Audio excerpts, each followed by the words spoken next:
अल्हम्दुलिल्लाहि रब्बिल आलमीन वस्सलातु वस्सलामु अलैका सय्यिदिल अंबिया वल मुरसलीन अम्मा बाद फ़अऊज़ु बिल्लाहि मिनश शैतानिर रजीम बिस्मिल्लाहिर रहमानिर रहीम अस्सलामु अलैकुम व रहमतुल्लाहि व बरकातुहू। जो अब आप मेरी इस वीडियो को पहली दफ़ा मुलाहिज़ा फरमा रहे हैं या जो अक्सर मेरी वीडियोज़ देखते रहते हैं, तमाम की खिदमत में मेरा सलाम अर्ज़ है। आज हम सीखेंगे ईद उल फ़ितर, ईद की नमाज़ पढ़ने का सही तरीका। जी हाँ, ईद की नमाज़ पढ़ने का सही तरीका। आप ये तरीका समाअत फरमाएंगे हाफ़िज़ मसूदुल हसन रज़ा साहब की आवाज़ में। आप मुकम्मल तवज्जो के साथ इस वीडियो को शुरू से आखिर तक देखें ताकि नमाज़ ईद पढ़ने में आपको किसी किस्म की दिक्कत या परेशानी का सामना न करना पड़े। नमाज ईद ये वाजिब है, यानी इसका पढ़ना वाजिब है और ये 6 ज़ाहिद तकबीरात के साथ पढ़ी जाती है। सबसे पहले नियत की जाएगी। नियत करता हूँ मैं 2 रकत नमाज ईद उल फ़ितर वाजिब 7-6 ज़ाहिद तकबीरों के वास्ते अल्लाह ताला के पीछे इमाम साहब के मुँह मेरा तरफ किबला शरीफ के।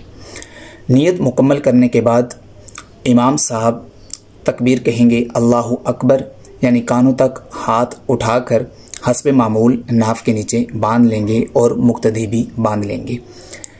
तकबीर कहने के बाद इमाम साहब और मुक्तदी दोनों आहिस्ता आवाज़ में सना पढ़ेंगे।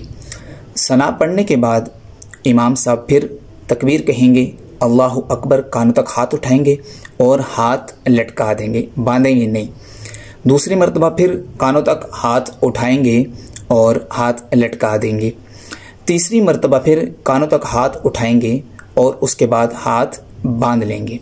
हाथ बांधने के बाद इमाम साहब सूरतुल फातिहा और साथ किसी सूरत की क़िरात बुलंद आवाज़ के साथ करेंगे और मुक्तदी उसको समाअत करेंगे।